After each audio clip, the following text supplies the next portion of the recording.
You're listening to the Business of Pharmacy podcast with me, your host, Mike Koelzer. Raleigh, for those that haven't come across you online, introduce yourself and tell our listeners what we're talking about today. My name is Raleigh Williams. I am an investor now. I started as a lawyer doing mergers and acquisitions. I quit that to build trampoline parks, of all things, and was a small business owner for 7 years. And I ultimately sold those and became an investor in people who have businesses that are looking to sell. And so today we're going to talk about selling a business, maybe pursuing a new opportunity that may be different than the one that you spent a lot of time and investment and developing. You left for a trampoline business. 9 months after I started at a big, massive law firm, I said, you know what, actually, I want to burn this whole thing down. I don't want to do any of this stuff. I would rather do anything else. Law is probably very similar to pharmacy in the sense that it's very lockstep and it's very easy to see what your life is going to look like in 10 years because you can see someone who's a 10th year associate and someone who's a partner. And I saw their lives, which I viewed as what my life would be 10 years in the future. And I said, I want nothing to do with this. This is not what I signed up for. That was the first time that I'd ever gotten a panic attack where I just had so much anxiety at the prospect of going back into work the next day. Raleigh, your opening comments here are very interesting because in pharmacy, a lot of pharmacists go into pharmacy school, some of them without ever touching foot into a pharmacy or talking to pharmacists. I think more than ever, there's people that have blinders on going in the profession. I think the average pharmacist and the average lawyer might be getting some of those same feelings in their first few years of what did I do?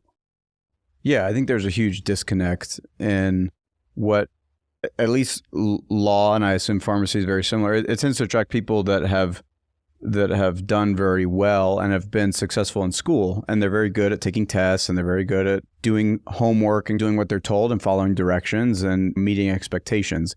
I wanted to just start back at zero and say, I will go back to zero right now. I had a 2-year-old daughter at the time. I was our first kid, my wife, and I thought, it will be so easy for me to fall prey to the golden handcuffs if I don't get out of this as quickly as I possibly can. Fast forward. So I've always been, for better or worse, I've always been okay with changing my answer, right? If at 18 I was a lawyer, at 26 I said, I don't know what I'm willing to do escape rooms, trampoline parks, whatever. And then I did the same thing at 33 and I'll probably do the same thing at 40 and 52 and we'll see how many times I change that answer. Raleigh, when you're into the trampoline park or beyond, you're saying to yourself, damn, I'm glad I'm an attorney because something like this might have put someone else into the hole, or they might have been blindsided by other scoundrels that are trying to do something against them. Is that true? At some point, did you say, even though I'm not that, it's a pretty good combination still? Totally. When I quit practicing law 9 months in, there was a time where I was pretty embittered at the idea that I'd spent so much time going to law school and focusing on this thing that felt like a career cul-de-sac that didn't really lead anywhere. It just left me in a circle that I didn't know what to do with. And over time, I found more and more gratitude for that. What was your worst emotion? I didn't like the work. I didn't like the people.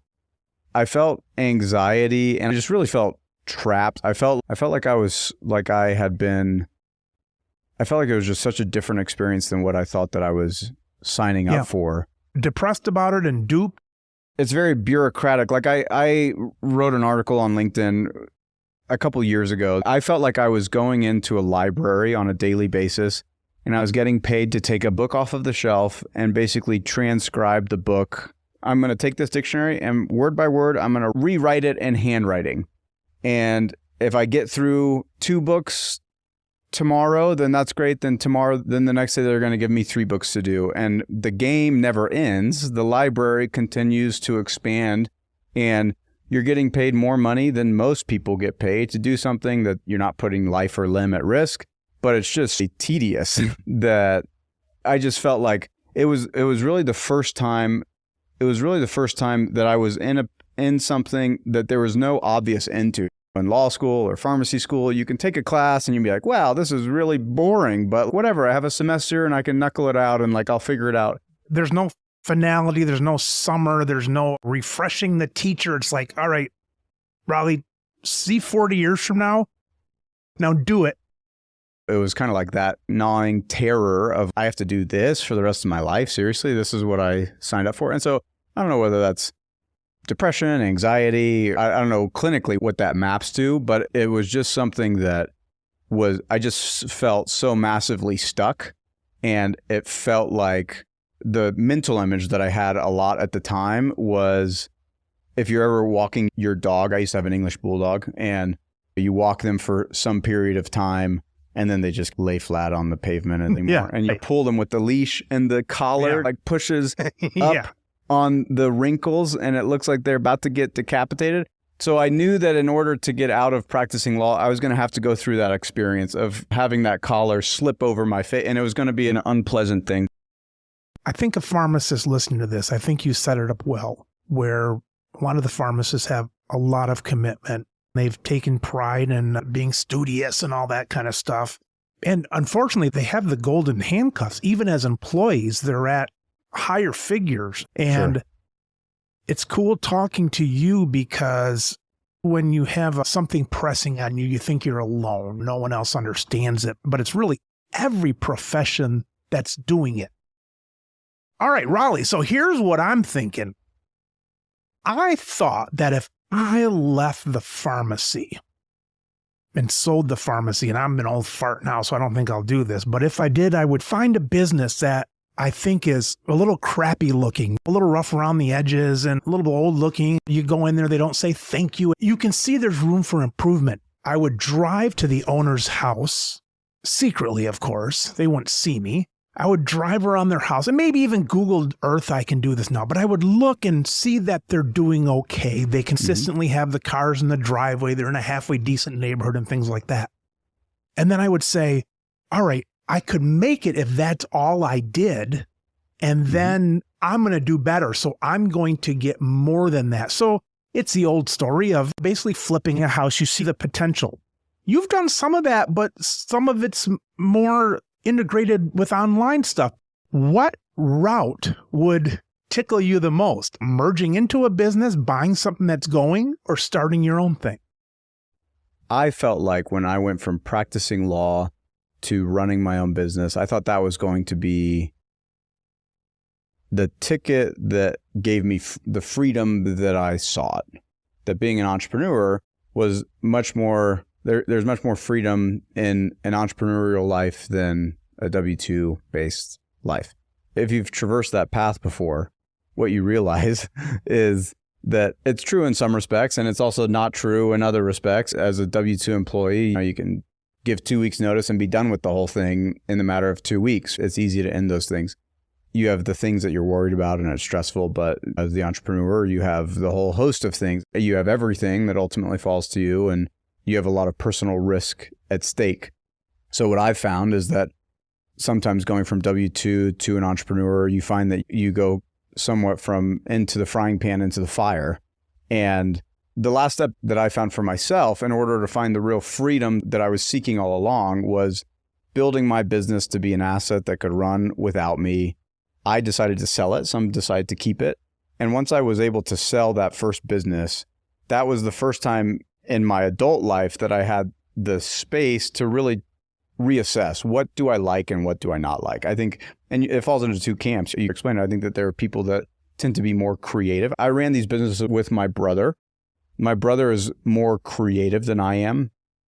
And we were able to sell the business. And when you're selling a business, if you build it the right way, you tend to get paid anywhere from 5 to 10 times what it makes on an annual basis. So I viewed that as I just got paid for my next 5 years of work.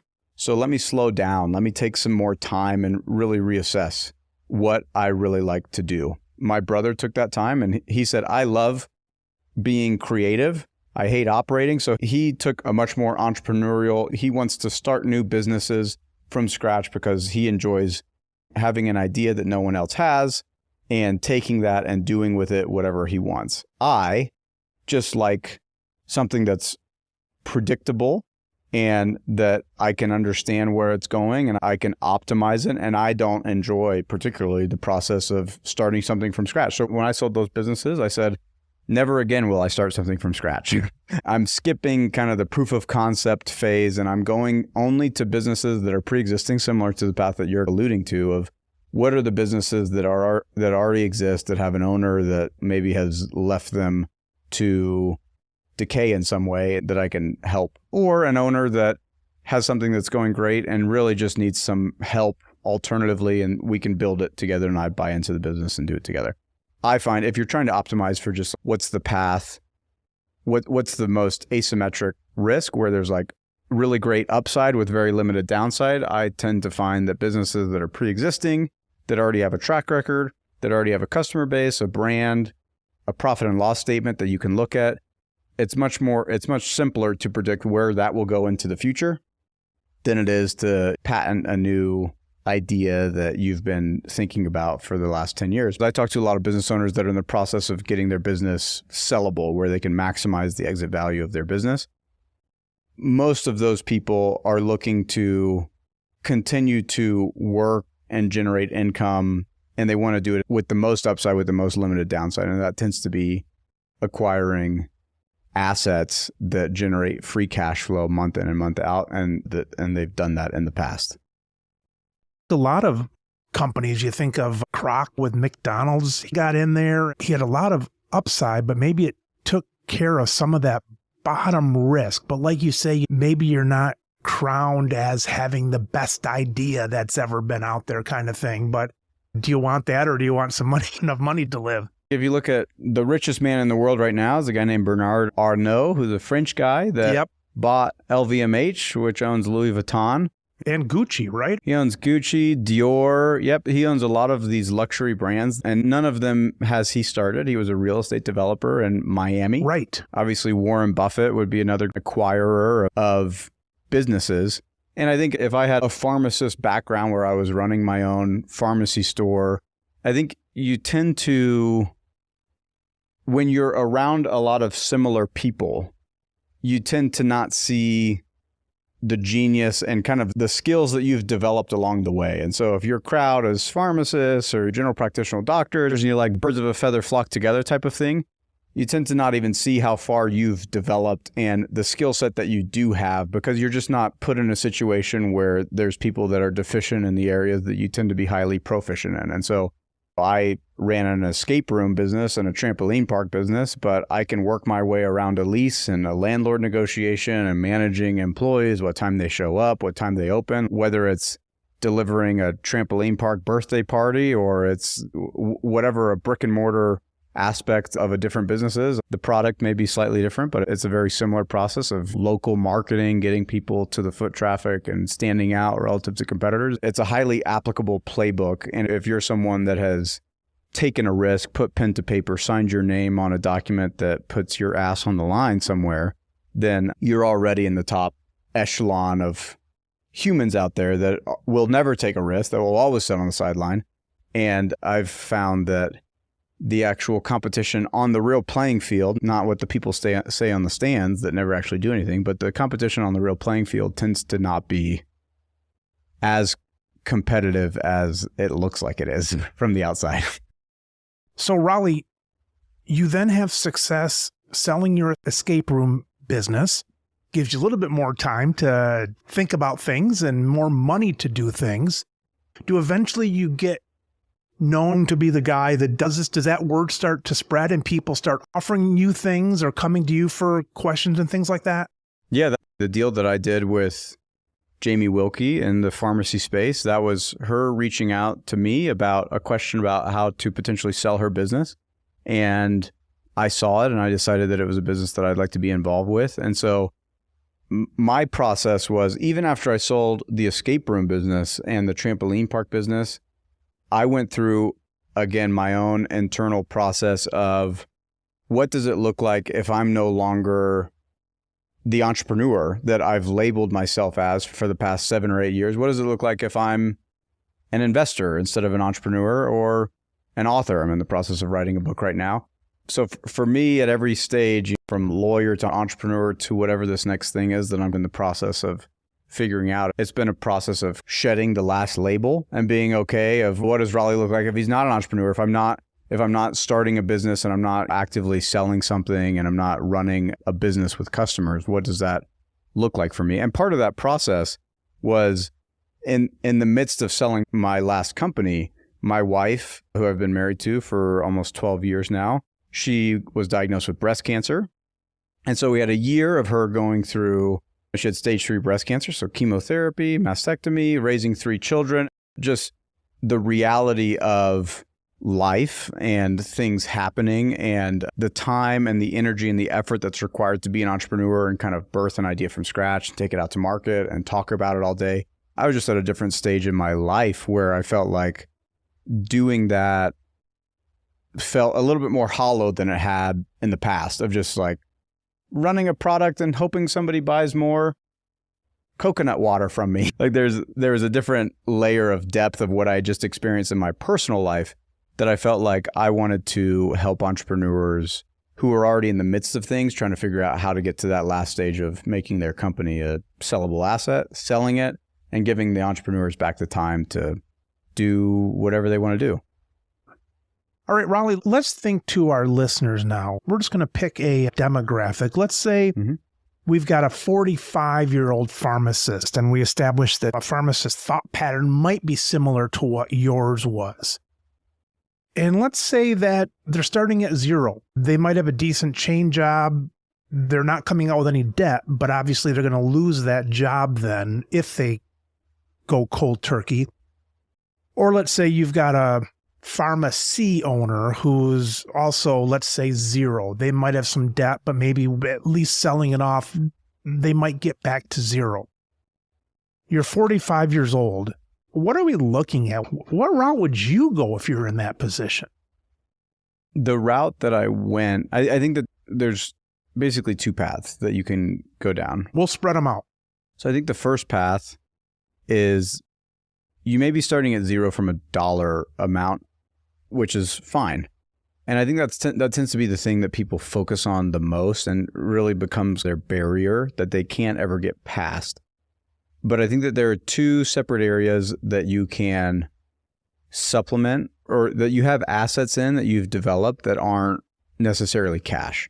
The first place that I would look is, I would think of it as, what are the assets that you've developed over your career in terms of your network, the people that you know, the people that you have a relationship with, and who are the people that you have a great relationship with that you can start having conversations with around what their business interests are, how they make money. I think another barrier that people tend to run into here is a total fear of talking about money, wanting to make money, wanting to do something, particularly people with a more medical bent, like a pharmacy bent.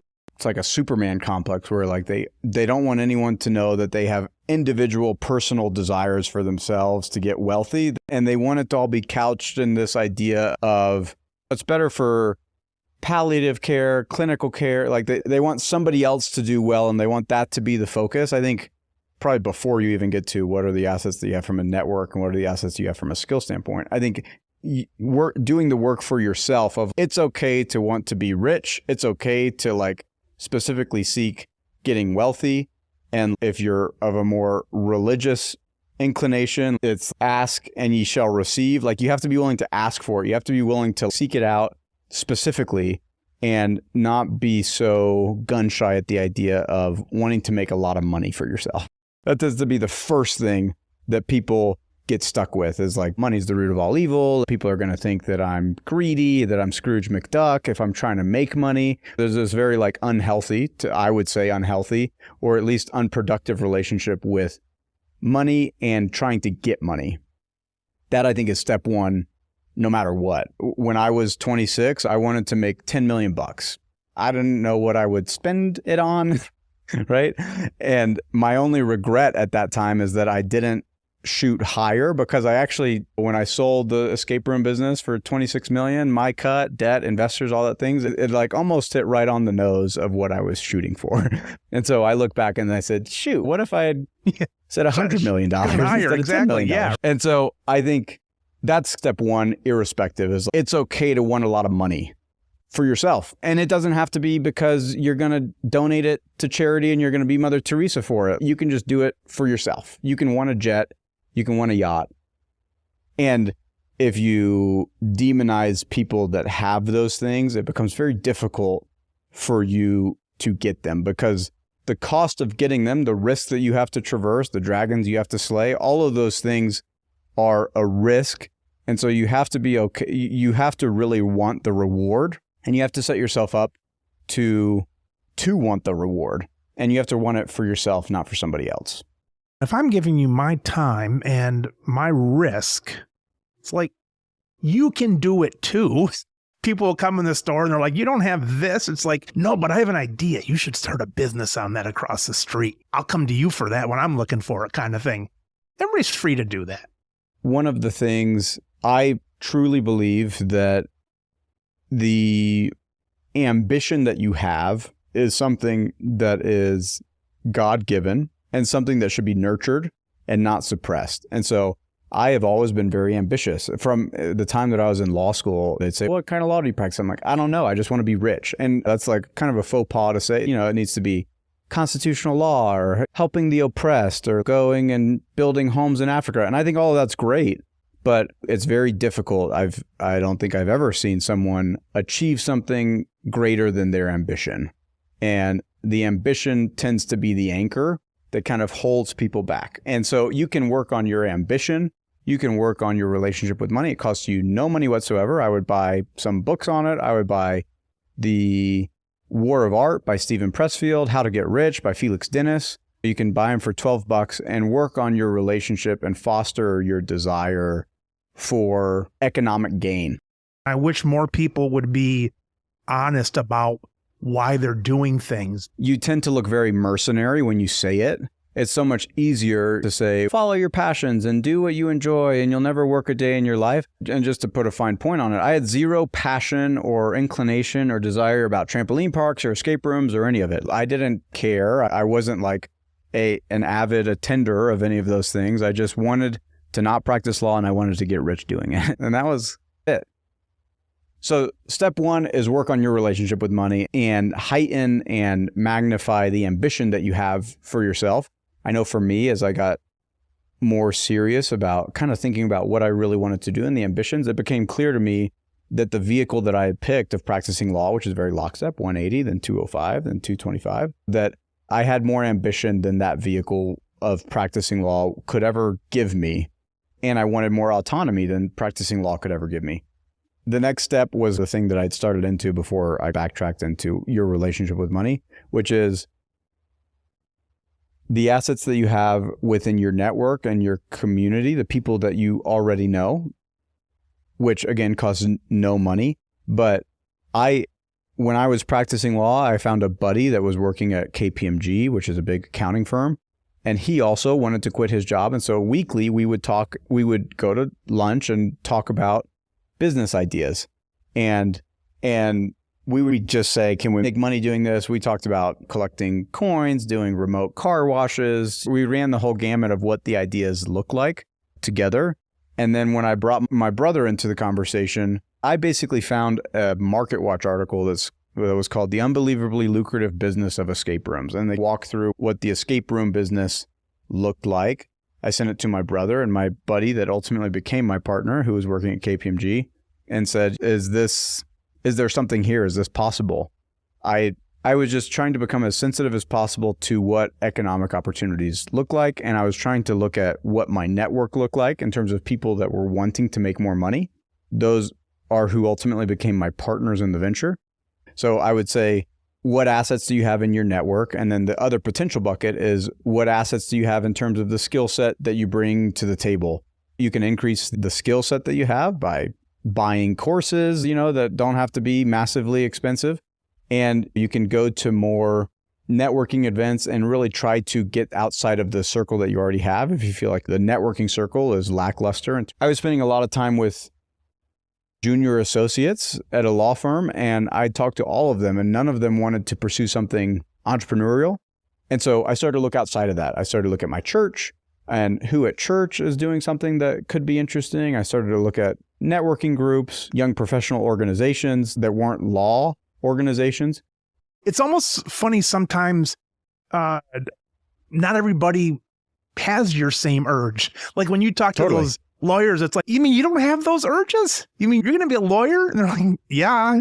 That helped me learn that my ambition was particular to me and different than the people that had picked the same career path as me. And I think I got into practicing law thinking if I go to a good enough school and if I work at a good enough law firm, I'm just going to be around really bright people. And of course, they're going to have divergent interests. Of course, not all of them are going to want to practice law. And what I found, the reality was that most of them went to law school because they wanted to practice law, and they were practicing law because they wanted to practice law. And so it helped reconfirm like, oh, I'm in the wrong spot. Right? And that kind of further catalyzed the idea of I don't belong here, which I'm not a victim to, but I got to move on and I got to find a place where I do belong, even if I have to build it myself. All right. So let's say you've hit your network and you're like, all right, people are interested. They've got maybe some dreams and things like that. Where locally would you get some of these connections? Let's say someone's going to set up shop, whatever shop it is, 5 miles from them. What would you do locally? If you're putting on the acquirer's hat of something that you want to go acquire, I definitely wouldn't have any reservations about reaching out to business owners about potentially acquiring their business, because the businesses will trade hands for sure.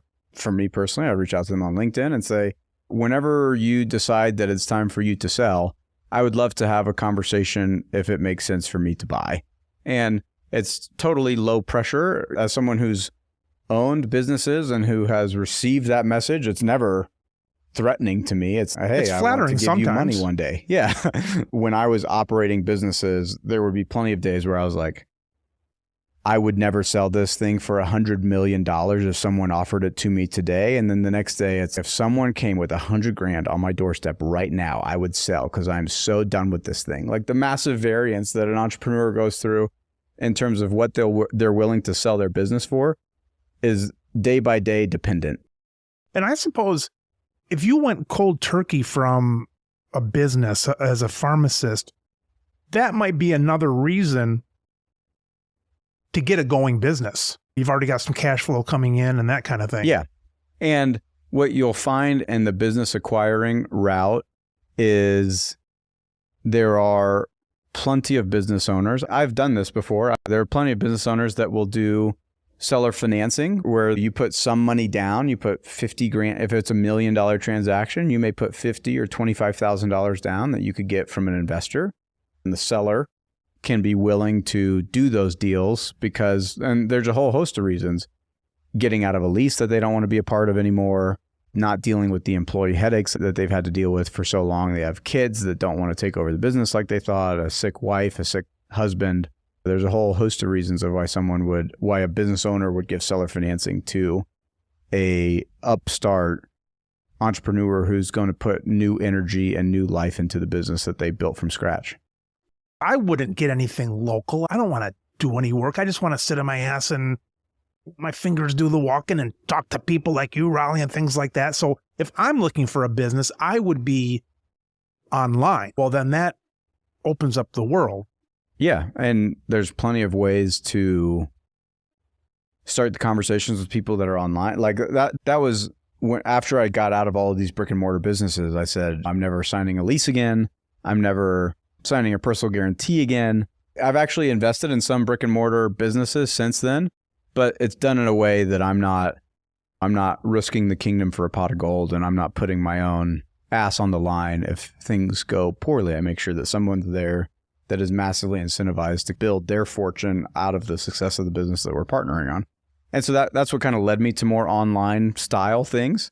And it's an iterative process as you take the risk that you can tolerate, and then you let it play out and you say that I want to course correct and I want to go only online, or I want to do more pharmacy stuff. And I think you figure it out over time as you take those initial steps and take action.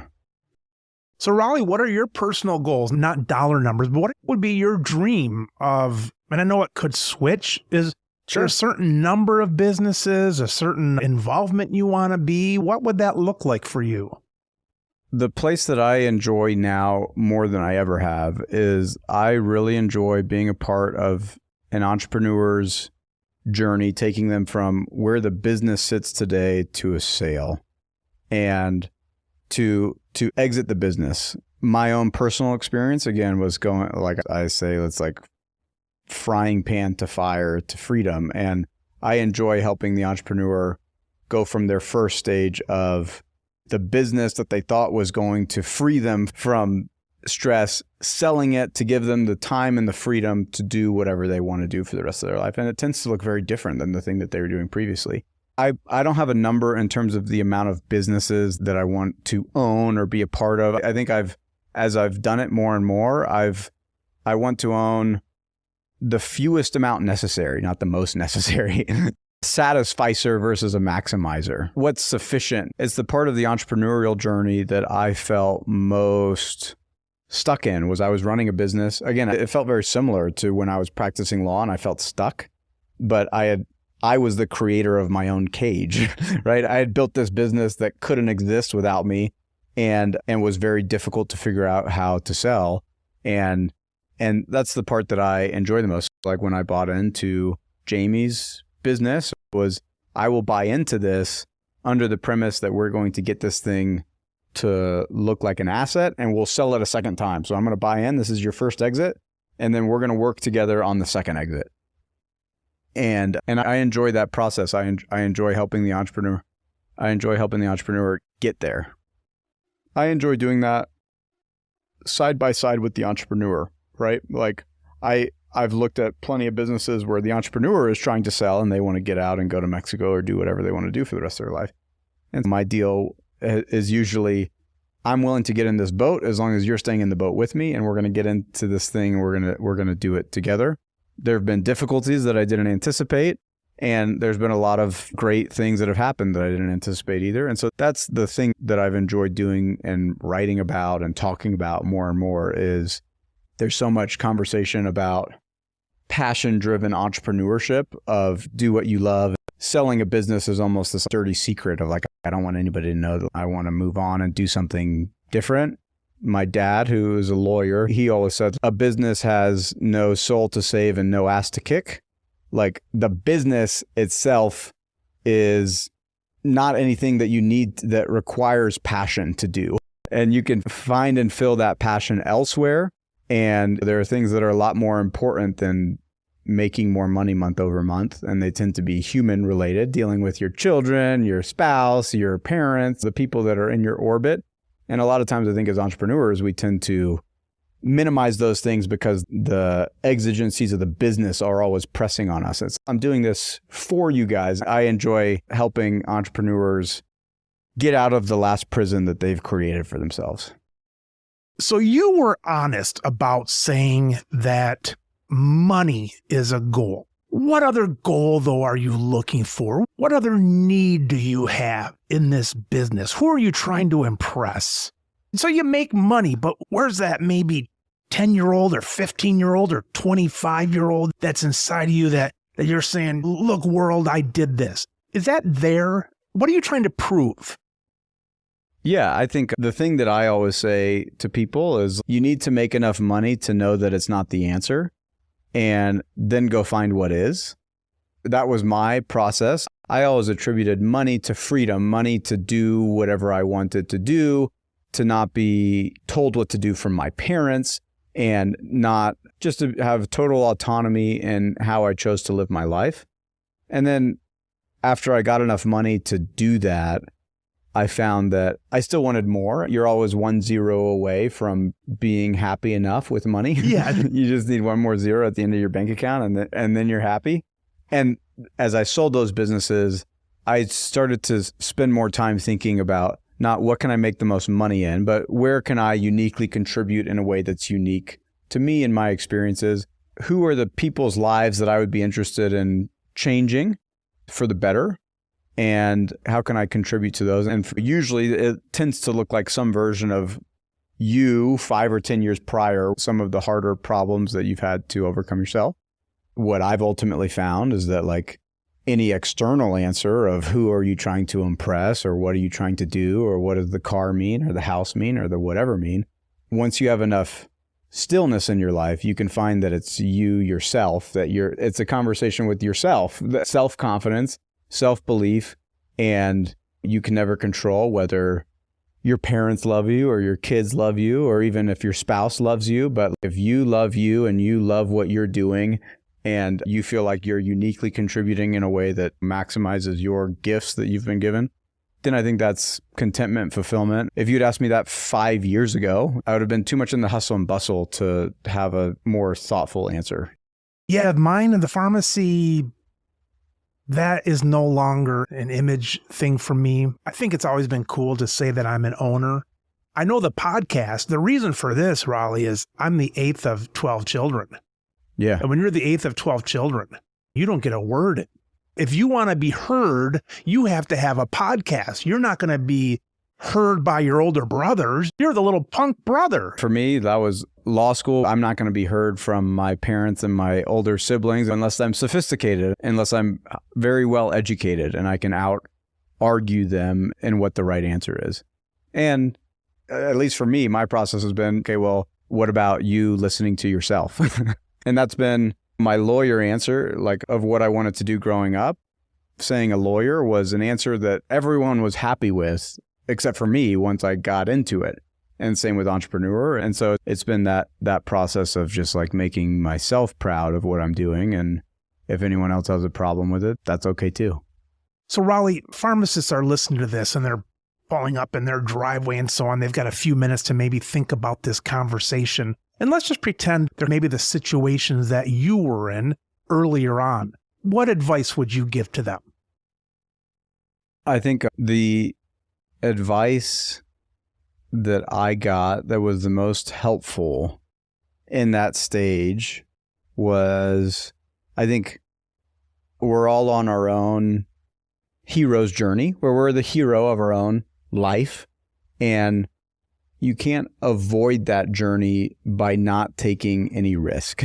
Or you can, and the payment for that, the recompense for that will be massive regret and wishing that you had done something differently. And the fear of pain, the fear of the pain that you think that a less well-trodden path will bring, the fear of the pain is always worse than the pain itself. And the anticipation, the anxiety that it produces, you're experiencing something worse than if you were to just do it. Because once you just do it, everything that you feel, it pales in comparison to the anxiety that you generate thinking about what it will be like. And I think taking a proactive step that doesn't have to be a massive step. It could be telling your significant other, hey, I don't know if you know this, but I'm actually pretty unhappy in my job and I want to do something different. I want to try something different. I don't know what it means yet. I don't have the answer, but I'm just really unhappy and I would love for your support in what it looks like doing something different. That can be a massive step. That can be a conversation that you've never had before with anybody else. And I think taking those steps and like expanding the amount of risk and bringing more people into the conversation, because a lot of times it just stays in our head and we're playing out everything in our head and no one else knows. And so just doing something that puts you back in the hero seat of taking an affirmative action towards the thing that you want. Raleigh, boy, thanks for joining us today. It's so important in every profession to know there's an option out there. You might not use the option, you might not care about the option, but it's important to not think that what you're doing in life is the only way it can go. And so thanks for opening that up for us. Yeah, thanks for having me. I appreciate the time, and hopefully we convince some people to take some more autonomy and control of whatever they want to do. Absolutely. All right, Raleigh, we'll keep in touch, and thanks again. Thanks, man.